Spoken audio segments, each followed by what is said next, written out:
Oh my God, Yeah. Scott! It's Yeah. our second show. Yeah, it is.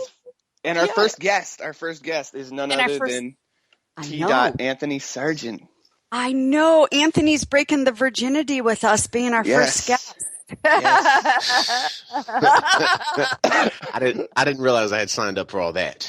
Yeah, big responsibility, man. Oh gosh, we Well, never guess what they're stepping into, do we, Scott? We just kind of like, oh yeah, come on, you know what? Yeah. We're going to showcase you and stuff like that. Then all of a sudden, bam, we go live, and it's like, guess what? So yeah, Anthony, first and foremost, man, I got to thank you for coming on last minute like that. We had someone lined up. We had a bit of a fluff on our end, and we had to do some scheduling arrangements. And then Kim was like, the other guy can't make it or isn't getting back to me. Who do you think would make a prime guest to come out the gate with? And I was like, right away, I was like, Anthony Sargent. I have not been on a call with that guy where I didn't learn something or laugh my ass off. We got to get this guy on. Wow. And so I'm really, really pumped that you're here, man, because there's one of the things that you're doing that I'm really impressed by. And I'd love to talk about that. And I know Kim's got tons of awesome questions, which is why I'm trying to kind of get in early here. But one of the things that I really, really love that you do is that, you know, you're still working, you're still hustling, you're a new dad. Well, again, you've been a dad for a while, but you just had another baby. New dad twice removed. Yeah. But one of the things that I love is that while you're figuring out your track and while you're still figuring out what lane you want to take, you're building up your celebrity status. And that takes a hell of a heart, man, to jump in and build your status while you're still figuring out the exact direction you want to take, you know? Well, I don't really believe that there's a such thing as building your status. Honestly, the way I see it is everyone has their own perception of reality. Like, no matter who you are, the way you perceive reality, you're the only one that perceives it that way. And I think anyone that has any type of celebrity, all it is that their perception of reality is so skewed from normality, but so good that people want to have a piece of it. And then the people who are truly famous and successful are just really good at sharing their perception of reality. And one thing I've always been good at is running my mouth.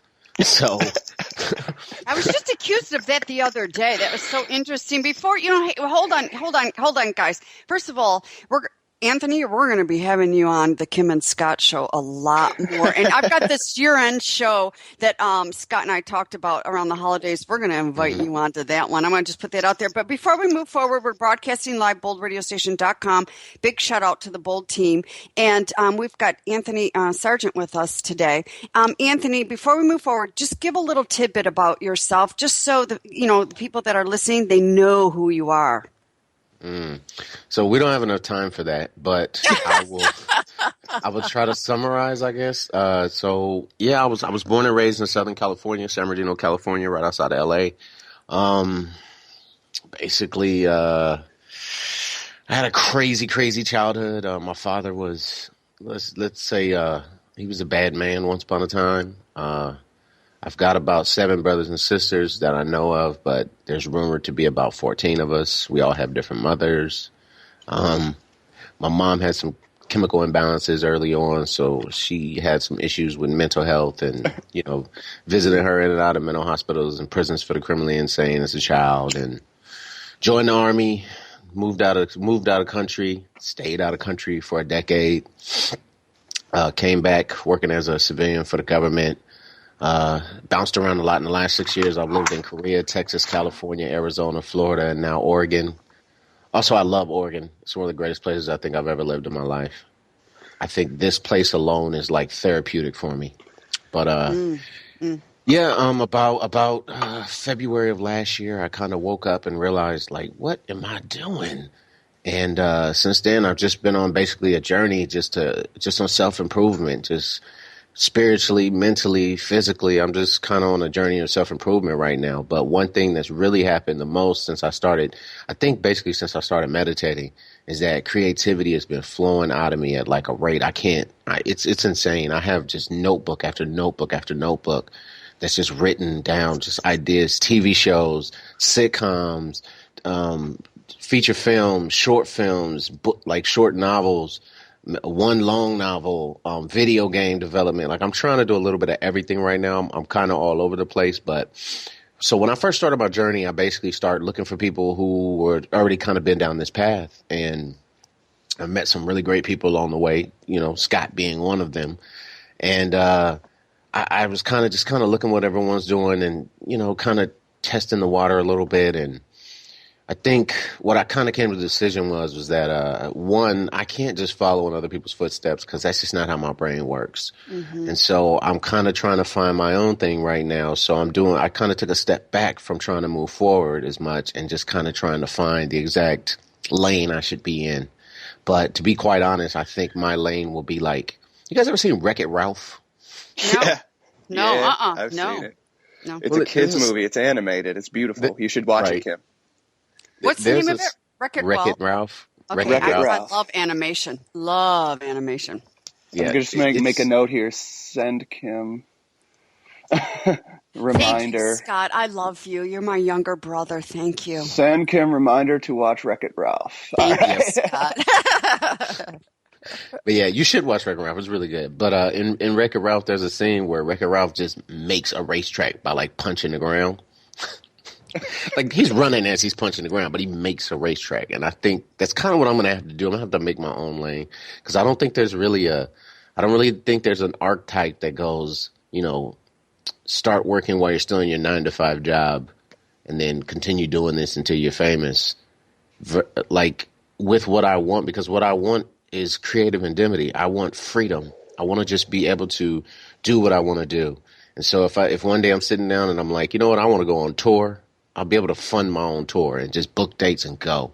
If I want to record a TV show, I just build a set, start recording. If I want to record an album, I just go into the studio and start singing off tune into microphones. Like, Yeah. I want creative indemnity, and I want to just, I don't just want to have that space, that creative space for myself. I want to be able to create a space for other people who are like me right now. People who have great ideas, people who have creative vision, but don't necessarily have the capital or the means to create their creative vision right now. I want to be able to create a space where people could come in and have that ability to create, even though they might not have necessarily, the financial backing or, the resources to make it happen.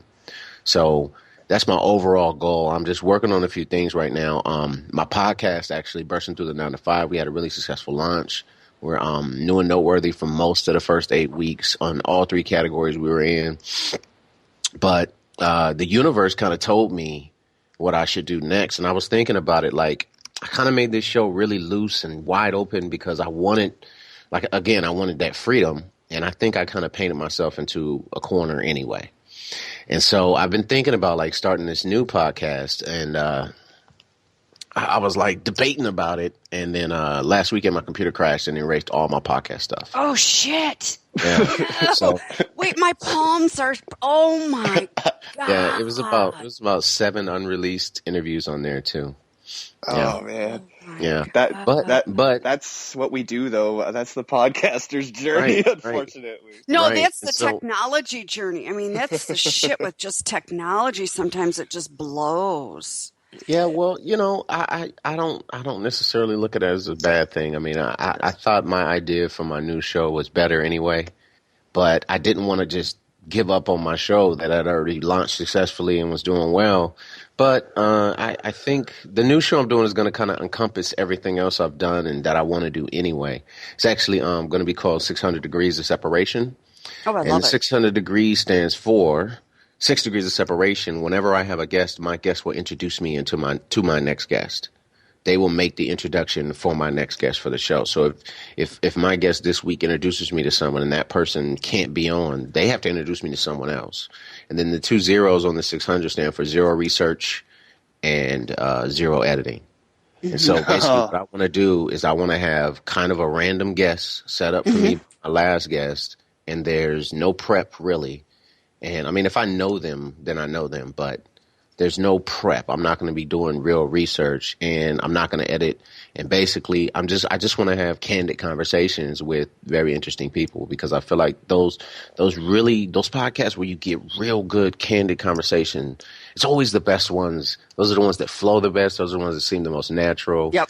And yep. So and then, I'm all about transparency and just being who I am. Like, I'm this guy all the time. Like, I tell this to people, and people I don't think people believe me, but like, when I'm talking to my children, this is who I am, this guy. When I'm talking to my mother, this is who I am. When I'm on a podcast, this is who I am. Like, there is no other me. And so, I mean, I should have asked this before we started recording, but am I okay to use my normal salty language, or do I? Oh my God, Anthony! Yeah, fuck yeah. There you go. Good for you, I'll start Anthony. it. So, the same thing with the candid conversations. That's the same. That's the agreement, and it's not even like a verbal agreement between Scott and I. It's just a Ginger Roger Fred Astaire dance. The energy Scott and I have, and we just lay it on make me down. Ginger, aren't you? You are. You're the Robin of the Howard Stern. Come on. We already had, and I expect you to show up in high heels and a really nice A-line skirt. Okay. I'm going to have to borrow one from you, Kim. Oh man. Oh, so Anthony, yeah, that's what, Scott and I, we do, gosh, I'm going to say this live on the air, man.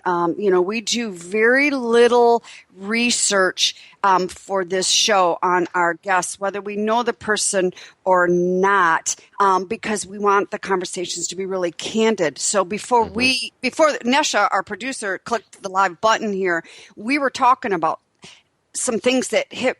I mean, you were starting, and I'm going to swing that back around to you and open that back up. But before we do, Anthony, oh my God, your voice is so butter in my ears. Oh my. I just want to give you a compliment. You're welcome. So let's swing back around to talk about what we were talking about before, we went live here, because it's something that, really just hits me. It just hits me in the gut. I mean, it just hits me, and it's. Well, I don't know how comical that topic is, but we can talk about it. Yeah, and then we can maybe flip it around into some comical, because you are, that's one of your loves is the comedy, and. Oh yeah, we can definitely.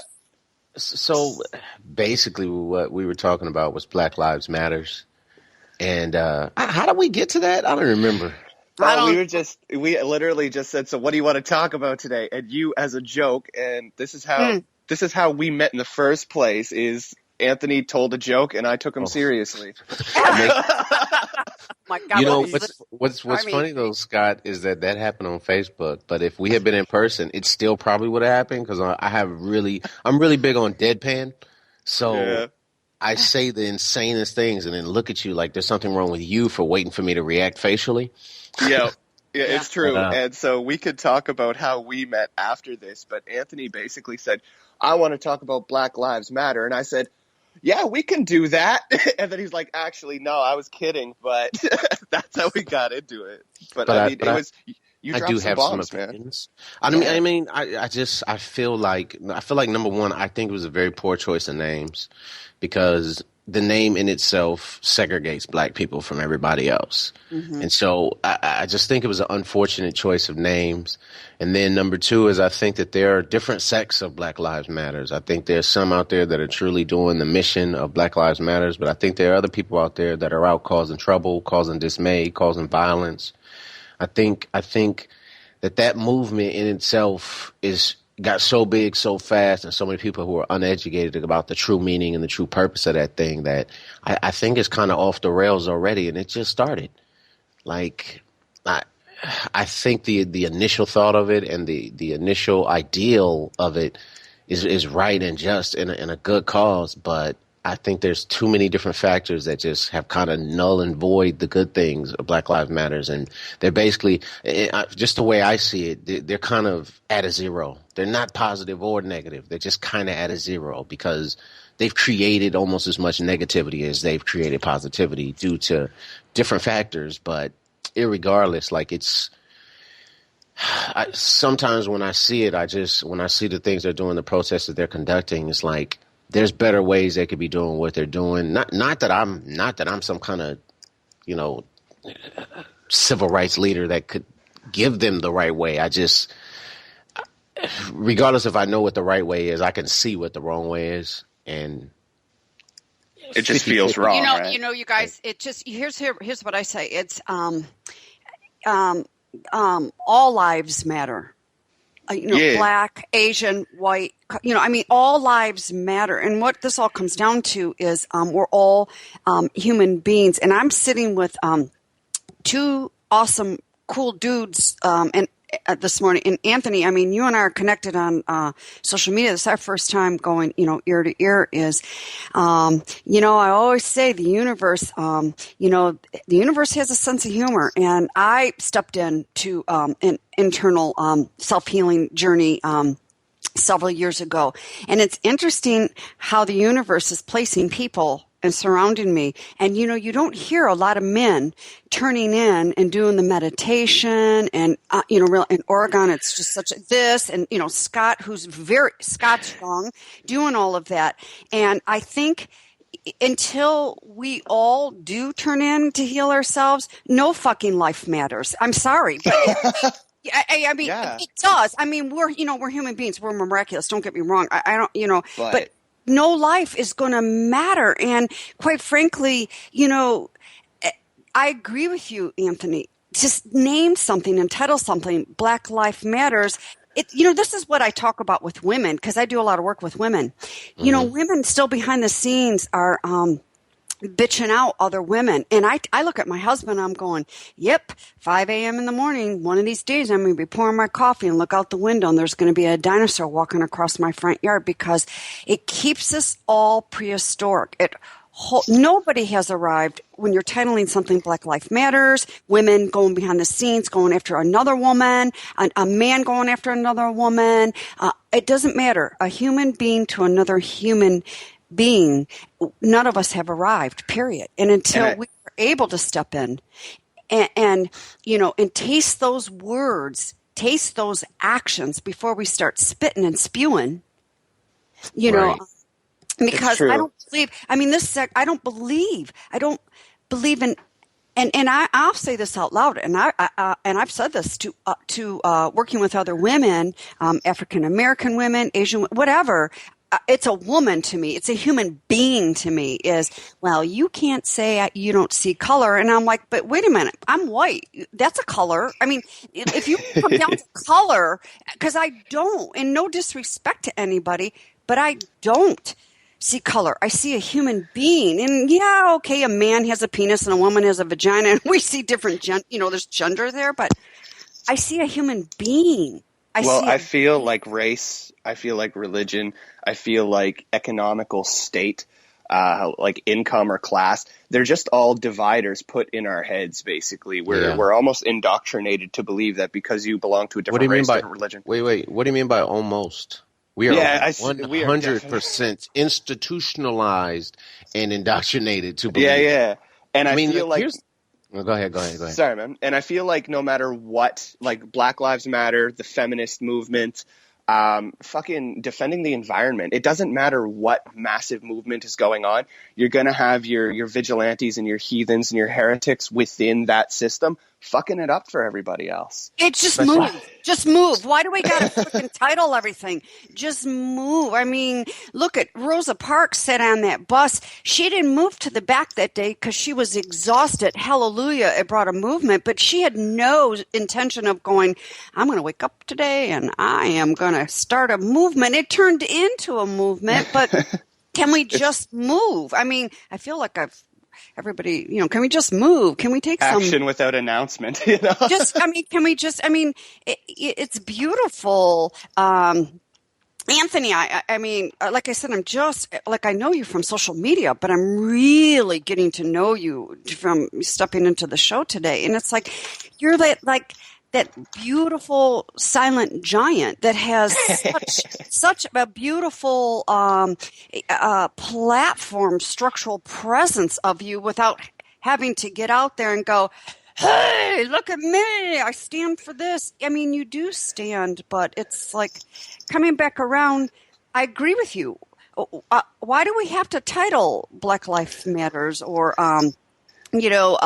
Asian lives. I mean, it Yeah, keeps you it know, keeps us this all is ignorant and segregated. It really so does. what's crazy is that All Lives Matters has been, and this is just goes back to the same point. Like, All Lives Matters has been adopted by people who are anti-black Ah, as a term of vitriol, not as the term of what it truly like. The term All Lives Matters came from Black Lives Matters, but Yeah. there are people who are using it to be anti-black, and it's just like what like we're all in this shit together.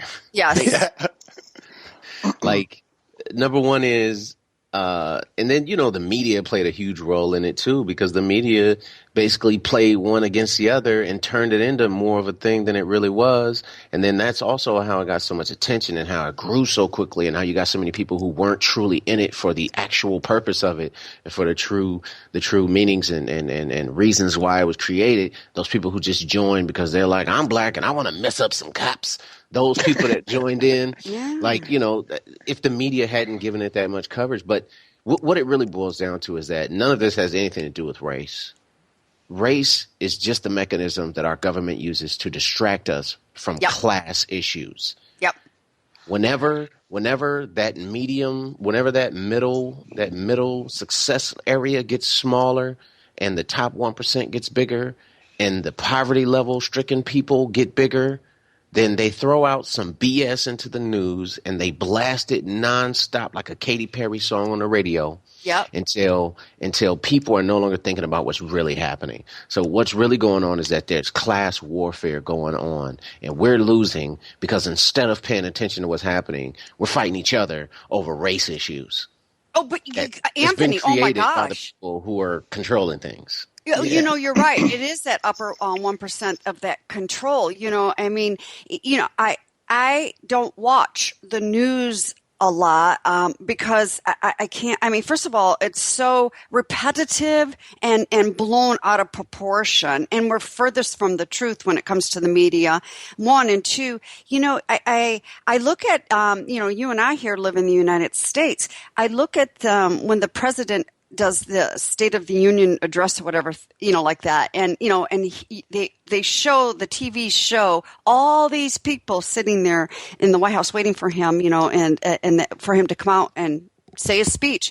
And I just shake my head and I'm like, something, those Democrats and Republicans, that's a bigger war than what we have going on in the Middle East. That is far bigger. They're fighting one another. They're fighting and they say they're doing it for the best of our country. They're fucked up. I don't believe it. I don't buy it. And the moment the American people, and no, I'm not a politician, the moment the American people wave a flag and say, bring the government in and fix it, then we've got even more fucked up convolution going on, number one. And number two, then they bitch because the government's involved, but you invited them in. Why does the government have to be involved with what kind of food we feed the kids in school? Really? Come on. Not Kim, let me interrupt you here. You go ahead. That's just not correct. That the Democrats and Republicans are always fighting. As a matter of fact, I just had lunch with a couple Republican senators. We get along just fine here in D.C. What you see perceives, to be a fight, but in actuality, yeah, exactly. It's just us working through things. Yeah, sometimes. okay. Yeah. Barack Obama. Sometimes there's the key word. Sometimes, yeah. Sometimes there's disagreements. Sometimes there's heated battles. Yes. But at the end of the day, all we truly care about is the welfare of America and the American people. Mm-hmm.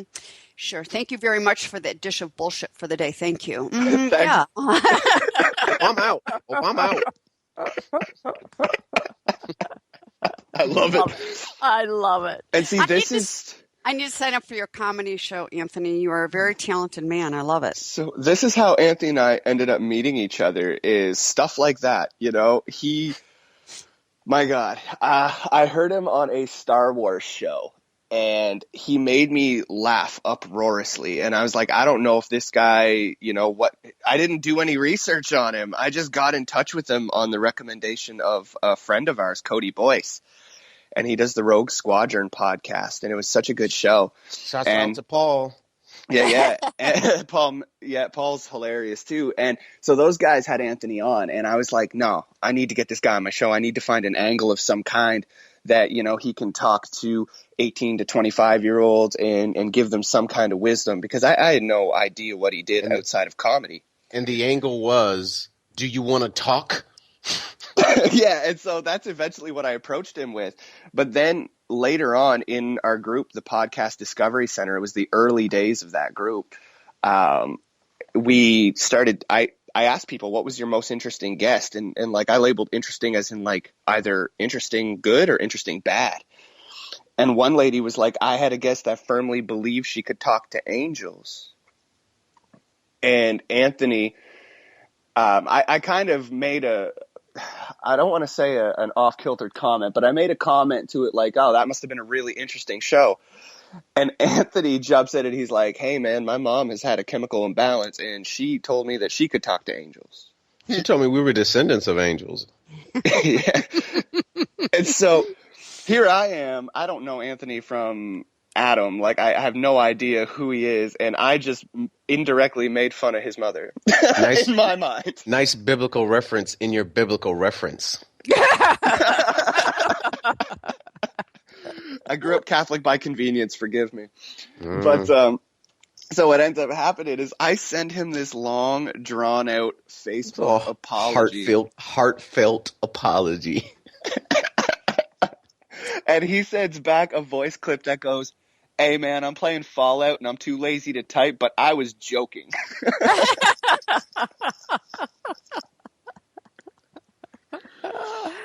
Oh, I love it. And so we end up going on and having this long-ass conversation about that. And that's when he let me know that he's the type of guy who would say something completely repulsive to your face and not even react and just wait to see what you do. I don't know about completely repulsive, but definitely I do enjoy some shock and awe. And like I said, like I enjoy deadpan. Like, I'll say the craziest, funniest thing ever and stone face you like a poker game just because I want to see if you even get it. Because, it's just plenty of people out there that just don't understand. And, I get it. My brain is kind of hard to follow. Like, it's hard for me to follow this shit. So I can imagine how hard it is for someone who's not in the middle of it.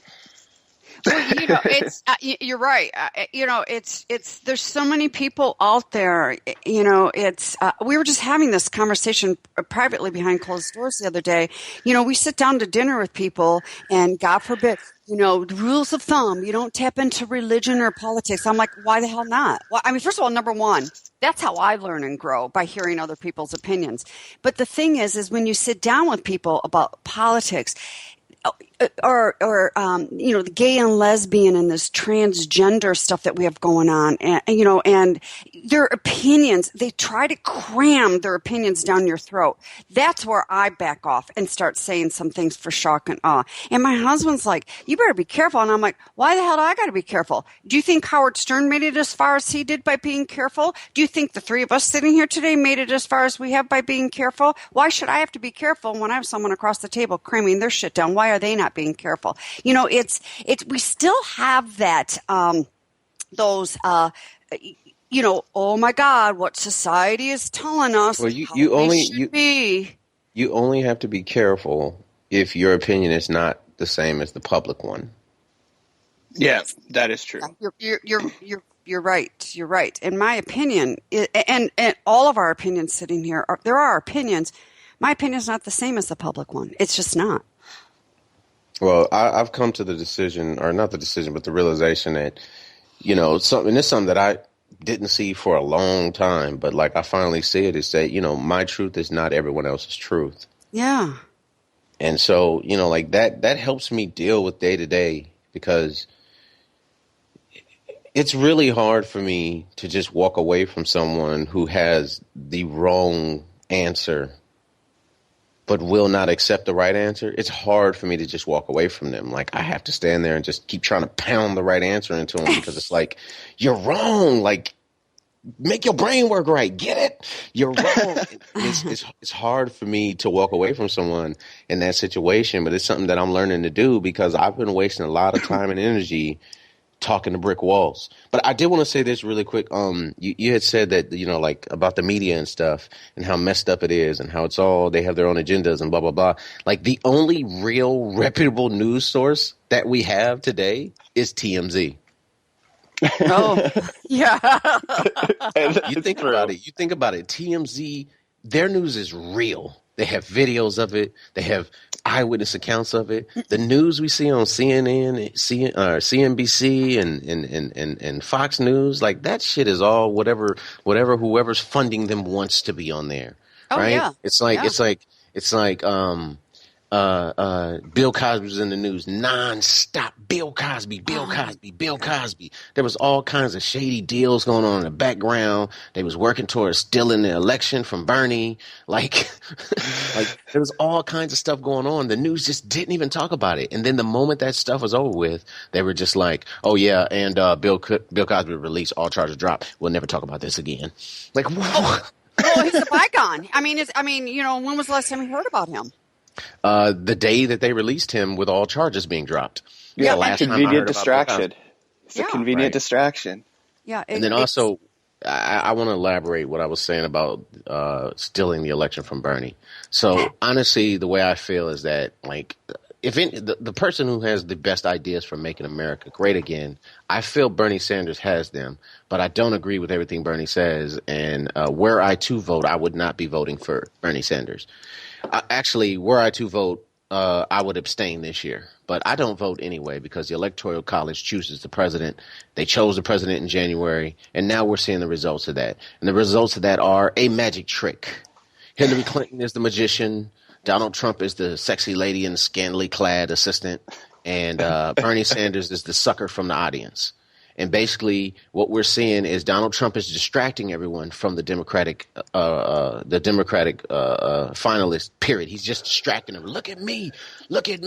And while everyone's looking at him, Hillary is doing sleight of hand and winning every single state, even though, like she won New York and Bernie had like 25,000 people in the streets waiting for him. Like, how did she win a place where you couldn't drive because Bernie showed up, but she won? That doesn't make any sense. I mean, and like I said, like I'm not some Bernie supporter. I'm just a dude who sees things for what it is, and there's no way you can tell me that. And then, like, if you watch any of the debates, I don't watch all the debates. Just I haven't watched them in years, and I don't anymore. But I'll take a look every once in a while and see a little bit. And when you watch those debates, like on the Republican side, Donald Trump just bullies the other guys and they just like accept it. And the other guys, they're like looking at the moderator like, help me. And the moderator's like, you're grown, bro. Do what you got to do. Defend yourself. Right? Like, you're running for president, dude. Do something. They're like, this isn't how politics is done. And then Trump's like, it is now, bitch. But, but like, and then on the Democratic side, like, my honest opinion is that the Electoral College already chose Hillary Clinton and that she's going to be the president no matter what. And not that I think she's a horrible candidate. I think she's better than Trump. I don't think she's better than Bernie, but I think the biggest problem with Bernie and Trump, these are my two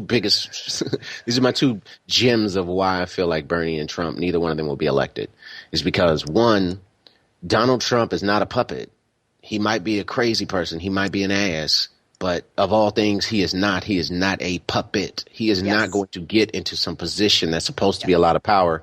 Find out it's more of a figurehead than it is an actual power holder, and just sit back and relax for a few years and do what they tell him to do and do what the constituents want. Like, that's not who he is. So they're not going to let him in there because he's going to do whatever he wants. That's right.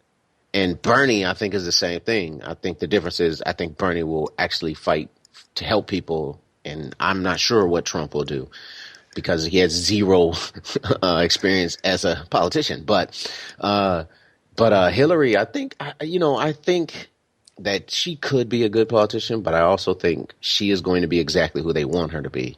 But I agree with you, Anthony, 500%. First of all, I am laughing at the fact of how far Donald Trump has gotten. I didn't think in the very beginning when he announced that he was running for president he would get this far. I thought he had other ulterior motives involved. And that's the problem with Trump. This is the problem with Trump. So they're like, Trump, I want you to act crazy. That way we'll make sure they vote Democratic. And he's like, I got you. And then he acts crazy. And people love it and start following him. Yes. So many people love it and start following him. He wins the Republican nomination. And so now he's like, I don't know where's my out? Like he just recently started saying stuff about the gay and lesbian community. So I think this is him truly trying to get kicked out of the election. I'm telling you, I think at some point in time, if he continues to keep being a front runner like he has been, he's going to have to say something that just gets him disqualified, or he'll actually win. Well, you know what? I agree with you 100% because, boy, it's pretty strong there. And going back to Hillary, you know, she, out of all the presidential candidates, she's been preparing for this moment since the day she graduated law school. I don't think she would make a poor president. I just feel, and I'll use your words, she's a puppet. She's a puppet. Yeah. She's going to go where the money is, and she's already betting herself where the money is. I mean, there's some deep, deep pockets here in the United States with these corporations, and she's already lying and running with them. And if they say jump, she's going to go, I already have. How much higher and further do you need for me to jump as a president? And again, that 1 + 1 = 2. That equals a politician. And that's what I think it's being rattled here. I mean, this country is being rattled. This country needs to be rattled. And we have Donald Trump rattling it. And he's no dimwit. You know, I mean, he said some things, but I got to say, we know where Donald Trump stands. There's no tap dance around there. There's no guessing. He just comes. He's like a bull in a china shop. He just comes on through and says it. But my question is, do we really know? Because I don't know. I'm starting to feel like this is an act. I'm starting to feel like this is not real. Like I refuse to believe all the people that have been involved with him, business partners with him, worked with him, been on shows with him, all the people of diverse racial backgrounds that he's now trashing on TV. Like, I don't think this is real. I don't think this is who Donald Trump is. Like, you never hear anyone talk about Donald Trump being a bigot or a racist. Asshole, yeah. No. But you never hear anyone talk about him being a bigot or a racist. And now all of a sudden he's pretty bigoted and kind of racist. I don't know if we do know Donald Trump. I still stand by my belief that this is fake. Like, he's doing this on purpose.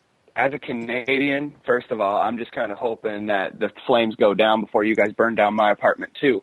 But the other you do live next door, bro. Yeah, this is exactly. It, right? But the other thing I've noticed is that ever since when Donald Trump first started out, he was doing, like, he was saying nice things. He wasn't so over the top. But one thing I did notice is the more over top that he went, he started getting it on Time, Fortune, and every magazine cover and every major news station. And the more outrageous he got, the more media coverage he got, to the point where we are talking about him on our show for, like, you know, the last 15 minutes.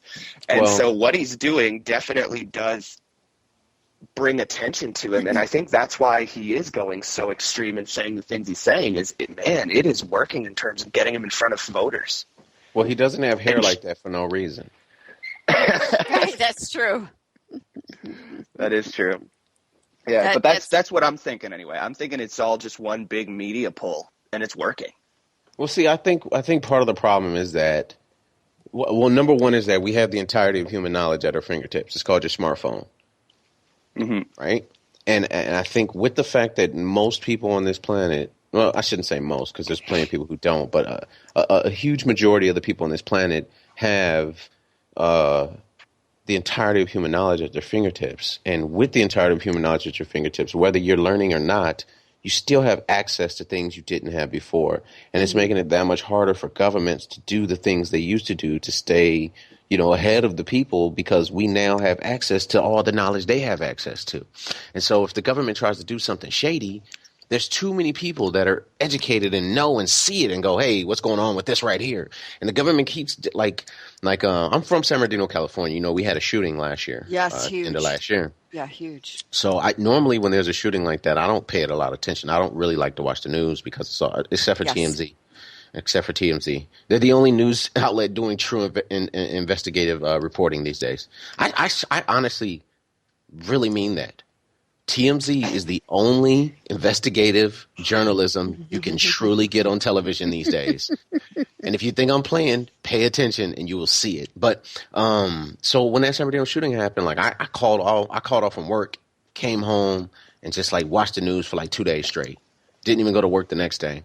And in that time that I watched the news, I just realized that whatever the hell happened in San Bernardino, I don't know. But it's not what the news said happened. Exactly. It's my hometown. It's my hometown. So, like, I can see the things that are wrong with it. Like, number one is these people just shot 40 people. There's one helicopter. Right? Mm-hmm. So I'm from a place where there's a high-speed pursuit damn near every day.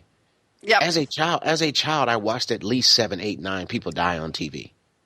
On the news, because they interrupted cartoons for this groundbreaking whatever, and then, the guy lights his cab of his truck on fire with the dog still in it. You see the dog in the car burning as the sign that's in the back that says HMO suck keeps on burning. Then he walks out to the center divider. He's wearing no pants, by the way. He has a straight-up Winnie the Pooh outfit on. He walks out to the center divider, blows his head off with a shotgun. Yep. Right? And this interrupted Eek the cat. Yes. That's horrible. But the point is that there was like 92 different angles because there were so many helicopters. They were damn near hitting each other. Yep. But 40 people just got shot. We have one helicopter. And that one helicopter, it's not out looking for the people who shot everyone. It's just circling the hospital for 4 hours. Yep. And then when the helicopter did go out, they zoom in on this cop that gets shot one time in the leg. They just shot and tried to kill 40 people. One cop gets shot one time in the leg while he's by himself out in the middle of nowhere. It's kind of weird. But we're pretty crippled, aren't we? We're pretty crippled. We're pretty crippled when it comes to a lot of this stuff. Right. And so the camera focuses in on this one guy for a long time. And then they go, we got reports they're shooting. Then they go to where the aftermath of the shootout, right? Yes. There's like 100 cop cars, 1 million bullets in the truck, and the SWAT's there already, and everybody's dead. The police are out scouring the neighborhoods. Yep. And then I look at where they were at when they shot that cop to where they moved the camera. It was one city block. In a helicopter, one city block is literally you just tilt the yoke to the left and you turn one city block, right? Mm-hmm. Those cameras are high powered, super zoom. How did a helicopter 1 block away miss a firefight with hundreds of bullets, hundreds of police officers, and people throwing pipe bombs out of the window? How did the camera miss that? How did the helicopter miss that? Why was there only one helicopter? Why were the police scouring the neighborhood for the third suspect that they've been talking about the entire time? And then all of a sudden they go, both suspects are dead. It's over now. Mm. Why did the pictures of those two people that shot up that quote unquote shot up the place? Why did the pictures of them prior to the shooting not look like the pictures of the people they showed on the news that were mugshots?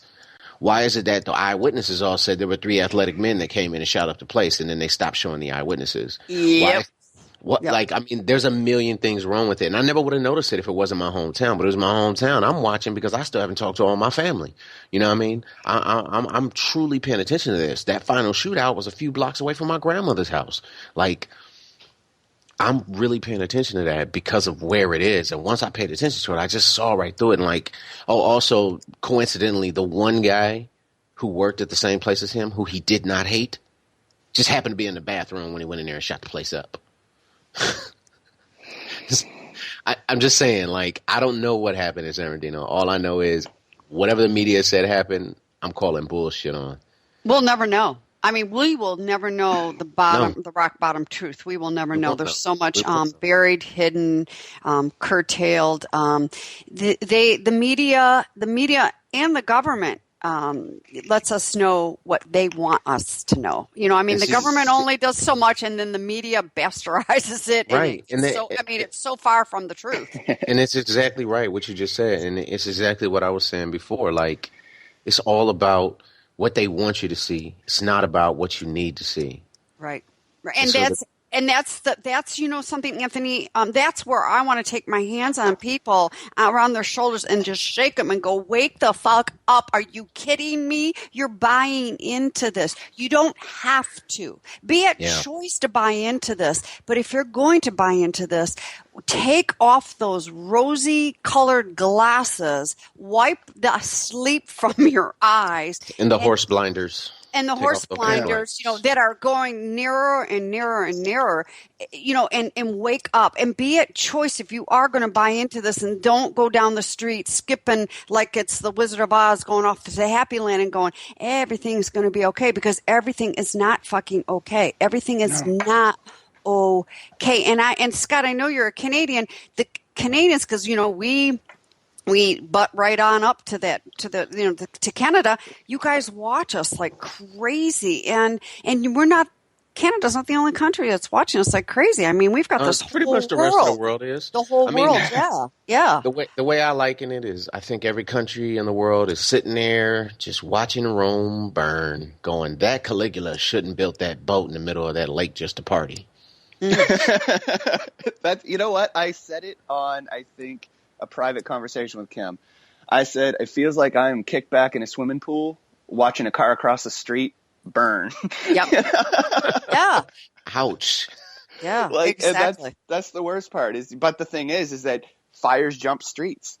So I have to pay attention to what's going on down there, because guess what? It could very well, and it will very well, impact the rest of the world as well. You already know the refugees from America. If there ever needs to be refugees from America, they're not going south. No, they're headed our way. Knock, knock, knock, Scott. Yeah. I might end up with both you guys at my house.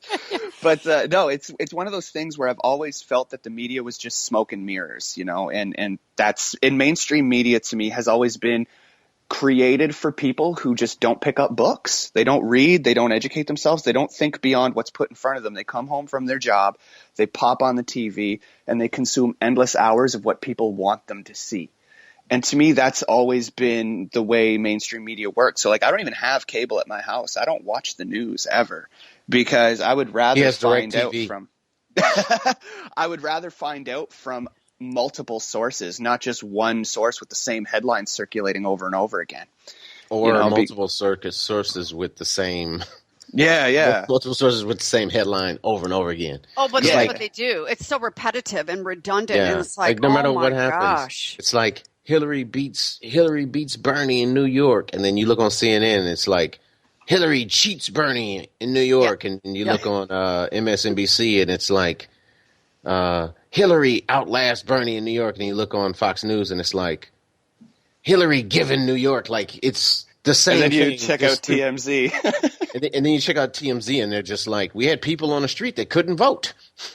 Yeah. They wouldn't put Bernie on the Democratic ballot. Yeah. Yeah. There were 25,000 people in the street. Yeah, exactly. That's exactly what goes on, with this whole society. And you guys, you're right. I mean, this country is so powerful. We affect the whole world. I mean, Anthony, go back to 2008, that 2008 economic decline, the latter end of that 2008 and going into 2009, where the big three was just...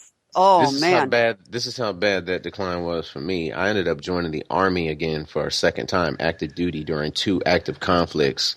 And I ended up leaving the country, and I didn't come back until 2011. Yeah. So, 2008, it sucked in 2008. Yeah, it really did. And really something, badly. I'll tell you what, and I live right here. I mean, I'm in a suburb of Detroit. You talk about where the big three, all their world headquarters are. I mean, we were the eye of that tsunami. You want to hear? Sorry, I'm going to let you finish. But no, go ahead. I'm going to put this out there. So I do have a pretty interesting story about General Motors in Korea. But go ahead. No, go right ahead. Go right. And just to give you all guys a heads up here, we've got about 10 minutes left. So before you tell the story, Anthony, let everyone know where they can track you down. Right. So everything is on a website called tyopod.com. Stands for That's Your Opinion Pod. Just about everything is on there. All the Bursting Through the 5 episodes that are still alive, they're up there. Plus some of my movie podcasts from the first podcast I went into, and then also the new podcast I'm coming out with, it's going to incorporate both Bursting Through the 9 to 5 plus the movie podcast plus an NBA segment, probably some nerddom stuff. It's that show is going to be whatever I feel like it's going to be that week, every week. So it's just going to be like taking a trip to my brain for an hour. Depending on how many days a week I'm able to do it, that's how many I'll do it. But you can find me on tyopod.com. Also, if you search TYOPOD on Facebook, search it on Twitter, search it on YouTube. I have a YouTube channel also. Don't let your kids watch it. I just so said I funny, was in. Anthony. You I said just that said. because my neighbor girls, they're in 7th grade middle school, and they're like, Uh-huh. we're going to log into Bold Radio Station and listen to you. And I'm like, I don't think you should. I don't. Okay, I appreciate it, girls. They're like, I love these little girls, and I'm like, but I don't. And they went off and they did it, and they came back knocking on my door, and they had that shit-eating grin looking on their face. I'm like, you went and listened to my shows, didn't you? Yeah. And I said, do your parents know about this? Yeah, my son has listened to some of that YouTube stuff, and he's like, he asked me, he's like, do you have any videos where you don't curse in them so I can watch them at home? It's like, probably not, buddy. Maybe check the video game ones, maybe. But but I mean, like I said, I'm me all the time. Like the other day, I was talking to my son about something. I don't even remember what it was, but I was just telling him, like, dude, you are a miracle, man. And he was like, why? And I was like, 'cause you used to live in my balls. And then, so what's so great about my son though? Like, he's such a little grown man. He was just like, yep, because that's how it happens. Sperm goes out of there, goes into the egg, baby comes 9 months later. Yep. It's like, yeah, that's exactly right. I did not expect you to react that way to me mentioning that you used to live in my balls. He's only 8. But anyway, so. Hey, everybody, make sure you reach out and take a look at Anthony, especially with this new podcast and all that he's got going on. But let's hear the story. I'm dying to hear the story. We can wrap the show up with the story. God, the three of us can go forever. Let's just keep going. I mean, geez. One more thing before I go to the story. So I'm also working on a short film right now. I'm actually working on a bunch of scripts and stuff like that. But there's one short film that I'm ready to start shooting on my own, and I'm just gonna start shooting this bitch, and it's gonna make itself. But it's a movie I'm working on called A Journey of Peace, and it's basically an autobiographical story of me up until right now. And I have some really good ideas. I'll tell you guys about it offline. I don't want to talk about it on the air because I don't want anybody to take my ideas. But I'm really looking forward to that. So be looking out for that short film I'm working on called A Journey to Find Peace. I'm fleshing out all the exact details right now, and I plan to start shooting possibly as early as tomorrow, literally. Because, I mean, the stuff that I want to shoot that involves me, it's real simple, it's basic. So I want to just knock that part out and worry about the more intricate stuff later. But be on the lookout for that, A Journey to Find Peace. And then tyopod.com, tyopod. You can find me just about on all social medias that way. And then also I have the Bursting Through the 9 to 5 group on Facebook. Even though that show itself is not going to exist anymore, it's going to be consumed by the 600 Degrees. I'm still going to keep that group open because I like that group. We're at like 102 members right now, which I don't know when that happened because the last time I looked at it, it said 60. But Facebook communities, man, they're beautiful. Yeah. But that group, I really like it. It's really basically just inspirational, motivational, like-minded people who are also driven and trying to do things entrepreneurially. And it's just people together like that, sharing stuff like that. And that's why I really like that. So that'll stay there. All right. So what story was I telling you? Something that happened in Korea? GE or General Motors. Yeah. So GE in Korea. Yep. Right. I lived out in Pupyeong. I used to work at the military mail terminal at Kimpo Airport. And so when I worked at the mail terminal, you don't live in Seoul with everyone else. You live out in this tiny little base with very few people. And so when we would come home from work every single day, there'd be 2 million people in the road. So you had to drive around to get to the base because you couldn't drive straight through because there'd be a 2 million man protest almost every day. Oh my and the God. 2 million man protesters in front of the Daewoo auto manufacturer because GM bought them out and fired all of them and put in machines. And so almost every day there's like 2 million people out there. They wear these like red sashes. And yeah, straight up like the movies. They look like the bad guys in Double Dragon. But they all have like red bandanas and red sashes around their waist, and they're out there. And so like I had this one NCO, this one sergeant one time, and she was new, and we're driving back to the base, and we get to the stoplight, and we roll down the windows, and we're like, "Hey, Sergeant Howard, you gotta go around. You can't go through it." And she was like, "Go around? How much longer that take? Like it take about an extra 30 minutes." Like, I ain't doing that. I'm driving through. And we're like, no, you can't drive through. So she just creep on into the crowd, and she gets like half the vehicle into the crowd, and they start trying to flip her vehicle over, right? And we could hear her. We've made the right to start going around, right? But we could still see her, but we're already going down the next road. We could hear her yelling. We were at least a city block away. We could still hear her yelling over the crowd, like yelling, "Get off my car!" And then you just hear like, and then you can see her come flying up behind us. She backed out and came around. Yeah. Going around, I'm going through them. You are not 2 million people in that little Hyundai. Yeah, no, you're not going to be able to do it. It's crazy. The impact that we're experiencing here in, the United States and the impact up in Canada. I mean, we forget. I shouldn't say we. I have a tendency to forget, all these other countries, how impactful, and what's being done, especially these third world countries, that where they come in and sweep like that. It's like, it's freaking devastating. It's devastation before they even start. Then they ramp it up and come away from the devastation, so to speak, and then they whip back around and do this bull crap shit, and just add even more devastation. It's horrible. It's just horrible. That specific instance was more of a calculated corporate move than a government infected thing. But yeah. I mean, Korea's fine though. That was one of the lesser companies that was kind of going under anyway. Yeah. So it sucks for all those people, but Korea as a whole, they're doing fine. I mean, they're one of the fastest growing countries in the world right now. They've surpassed America in metalworking and freighter ship manufacturing. Yes. Yeah. And those are like the two things that America has been number one in since America was America. And Anthony, just within the last 10 years. Yes, sir? Didn't you get deported? Possibly.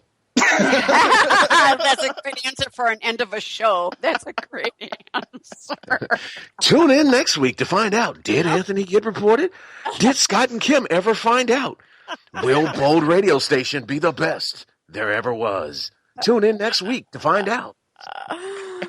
Oh my gosh. Scott. Oh my gosh. God. Scott Doucette. Yeah. Kim Smith was played by Kim Smith. Yeah. Anthony Sargent was played by Zoltor, the Voltrex. Man, yeah. Made that up. That was totally random. I don't know what that name was.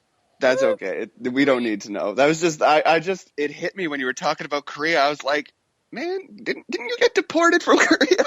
Wait a minute. First of all, in my defense, I didn't do anything wrong. I didn't commit any crime. They didn't even handcuff me. Well, immigration people handcuffed me, but the police didn't even handcuff me. They were just like, come on, buddy. They were like, sorry, we got to do this to you.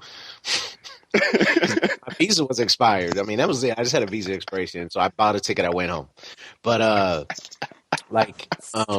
also, I do have to point out that I got deported from Korea, and they put a 5-year no entry stamp on my passport, and I moved back to Korea 5 months later and lived there for 3 more years. Mm-hmm. Rock on. Yes, of course. The reason why I did that is because this is my world. Everyone else just doesn't know it yet. So I'm trying to find the people who have already shown the world who they are, and I'm learning all their tricks and secrets, because once the world knows who I am, it's over. Yeah. By it's over, I mean I'm going to have a hostile takeover like Order 66 in episode 3. Me and my man love it. The shadows and force choke everyone into submission. Yeah, you're just exactly. Think about the Empire. You think about the Empire, they ran a tight ship, okay? You didn't see any debris. You didn't see any litter. There was nobody jaywalking. There was no violent crimes. The Empire ran a tight ship. The Republic, terrorists. Star Wars. I never thought about the litter factor in Star Wars. There was no litter on the Death Star. How clean was the Death Star? I'm telling you, they ran a tight, clean, very. They were like Switzerland, and the rebels straight up ISIS, man. They were like making strategic strikes, blowing up government facilities, killing millions of people. Come on, man. Those guys were the bad guys. Luke Skywalker, get out of here. Oh, that is, oh gosh. Okay, we're at the top of the hour. We need to wrap this up and continue on with Anthony another time. Hey, Anthony, again, it's so great meeting you today, and I'm looking forward to more. You and Scott will be tapping, Scott and I will be tapping on your shoulder and say, come on back. I mean, an hour just is not long enough, so we're going to have you come on back, and no doubt. we'll share I don't some say things. No. I know you don't. I appreciate that. We just appreciate and pitch hitting and stepping on in, and I mean that's showing up. committed, true 100%, and excuse me for this A word, authentic, because it is overused. It's really overused, but thanks. We really appreciate that. Gosh, we're to the top of the hour. Join Scott and I next week, Down and Dirty, every Wednesday afternoon at 1 p.m. Eastern Standard Time. We will be having Anthony back on. Not a problem. Gosh, I could just go on for quite some time, but unfortunately our time is up, Scott. Yeah. I adore you. I know. I was a little quieter this episode, but it's just because I got to give Anthony his platform and his place to speak. This guy's brilliant. I love you guys both, and I'm so glad that we got to do this show, and thank you for the opportunity yet again, Kim. Yeah. Oh, yeah. Just remember, again, we're broadcasting live from boldradiostation.com. Track down Anthony. You know where to reach Scott and I. And just keep on keeping on. And you know what? Don't buy into the bullshit. Get down and dirty. Come on. And don't forget to watch. Yeah, watch TMC. And Kim, don't forget to watch Wreck-It Ralph this weekend. Oh, you're going to, you are going to remind me of that. I appreciate that. Thank you. Yes, thanks. Get out there, everybody. Make it a great day. Yeah, I give Wreck-It Ralph 2 giant Pac-Man cherries up. You'll get it once you watch it. Yeah, that's right. I will. Thanks. See you, everybody.